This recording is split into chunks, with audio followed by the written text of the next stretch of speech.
Most people don't notice how much energy everyday life in America demands until they step back and see it from afar. What seems ordinary, like driving out just to buy a few bananas, starts to look less like freedom, more like a checklist. Picture this.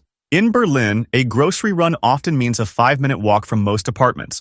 No plans or parking searches needed. By contrast, in an American town, the same trip requires starting the car, driving through traffic, parking in a lot, and reversing the steps on the way back. The routine becomes second nature, but for a basic errand, it's a long process. Did you know that buying milk can mean a 30-minute round trip for many Americans, while someone in Germany might pick it up on foot in under 10?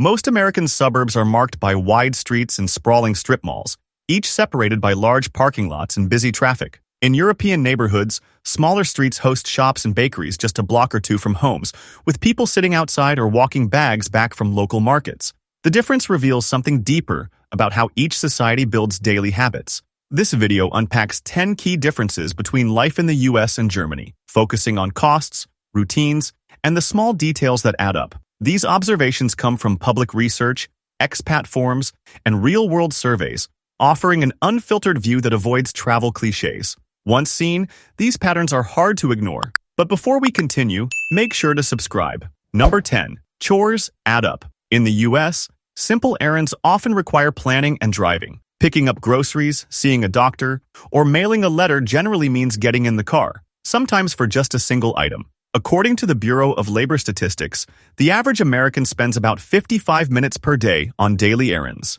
Each task involves checking traffic, mapping routes, and budgeting time. Parking lots outside shops can stretch for hundreds of yards, forcing people to navigate both busy roads and crowded aisles. In most German cities, small shops and pharmacies are integrated into neighborhoods. In Berlin, about 20% of residents report never needing a car for their weekly errands. For most, walking or using transit makes it possible to finish a grocery run in under 15 minutes, rarely seeing a parking lot. The design of neighborhoods shifts the definition of convenience. What Americans once saw as freedom, driving anywhere, anytime, often trades flexibility for hours spent in traffic and planning. For those who remember pre-interstate towns, it's a contrast with today's multi-lane highways and distant shopping centers. Number 9. Warmth versus reserve. Stepping into an American airport, travelers often notice a certain cheer at the border. A border officer might greet them with "Welcome home" or ask about their trip. In Germany, officials favor efficiency,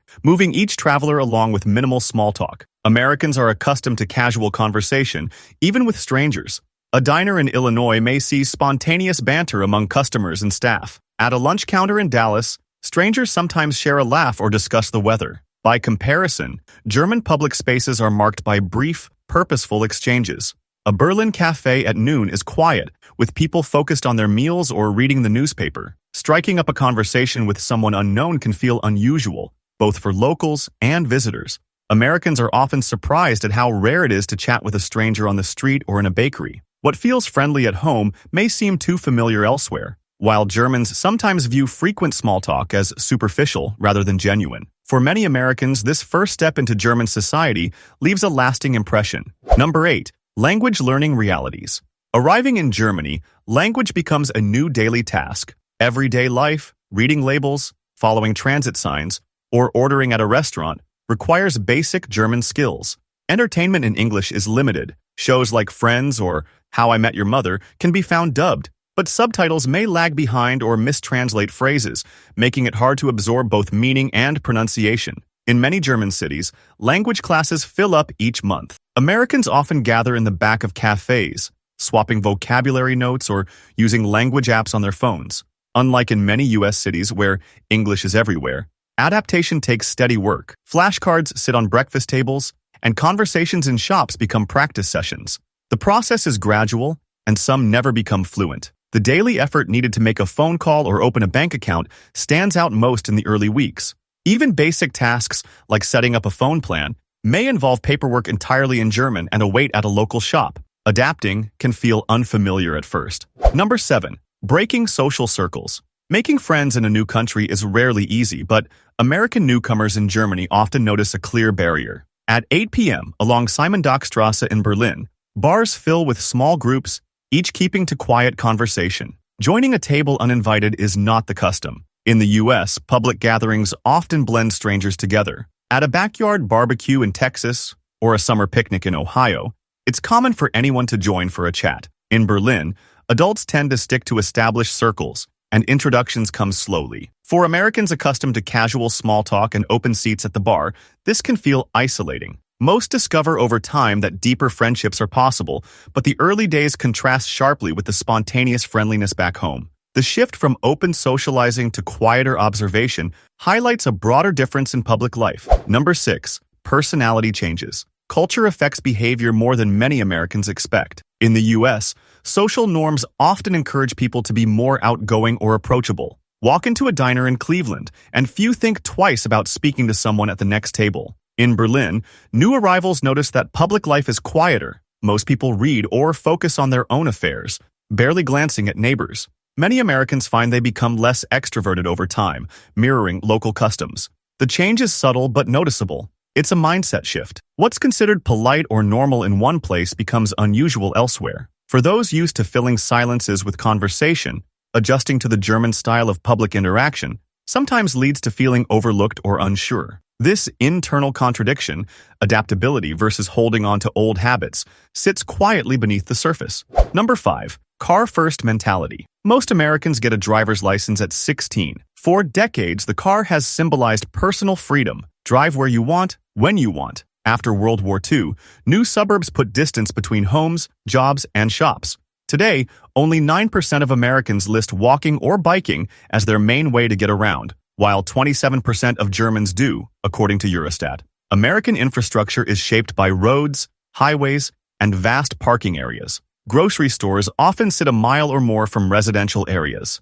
In Germany, public transit is built into daily life. Trains and trams run frequently, and a single ride ticket in Berlin costs about $3.20, or roughly $3.40. On most city blocks, a bakery, grocery store, and pharmacy are all within walking distance. Only a few large U.S. cities like New York or Chicago offer dense transit networks. In most places, those without cars must rely on infrequent buses or expensive rideshare trips. Maintaining a car in the U.S. means planning for insurance, repairs, annual registration fees, and the average price of gasoline, which in 2024 is around $3.50 per gallon. For some families, transportation costs compete with housing as a top monthly expense. Number 4. Costs of going out. Meeting friends after work reveals another pattern. In Germany, it's common to walk 5 or 10 minutes to a neighborhood pub or restaurant. No parking worries and no need for a designated driver. A meal at a mid-range Berlin restaurant costs about $15, or roughly $16, and a public transit ticket home late at night is still under $4. In the U.S., social plans depend on who will drive, who abstains from alcohol, and whether someone will pay for an Uber or Lyft. A 20-minute rideshare during peak evening hours in Los Angeles or Dallas can cost $40 or more one way.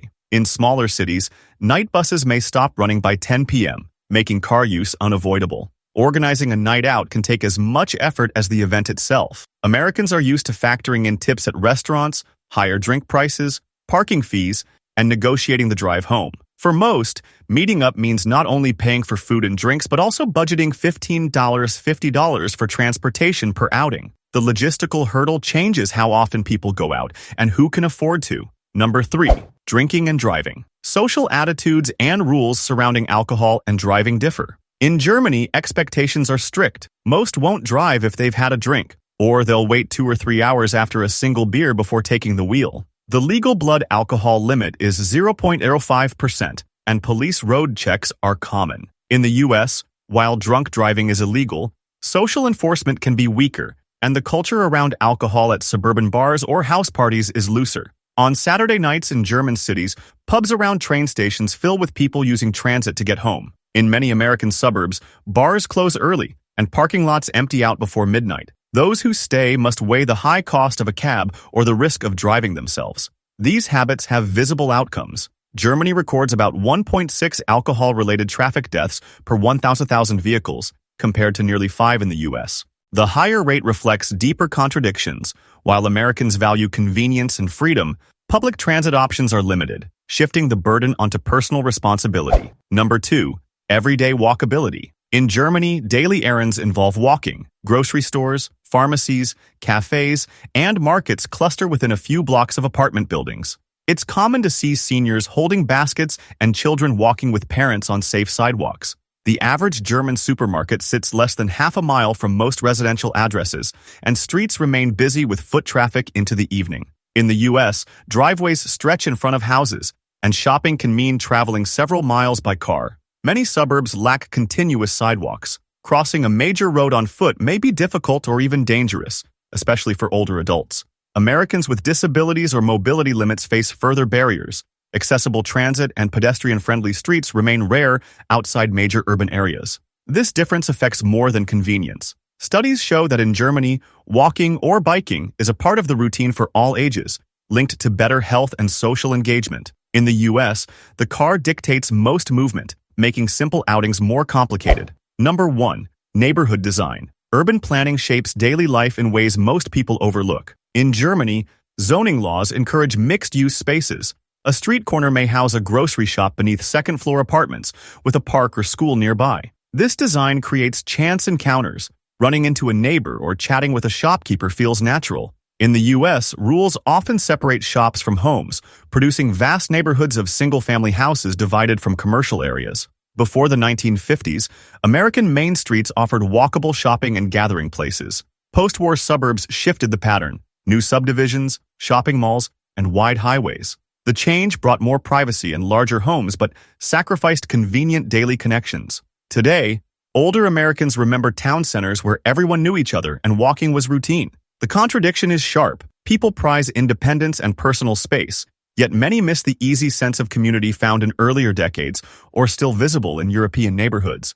As design creates barriers or opens doors, it becomes clear that belonging is less about personal choice and more about the world built outside your front door. Drop your thoughts in the comments, and don't forget to like and subscribe for more content like this.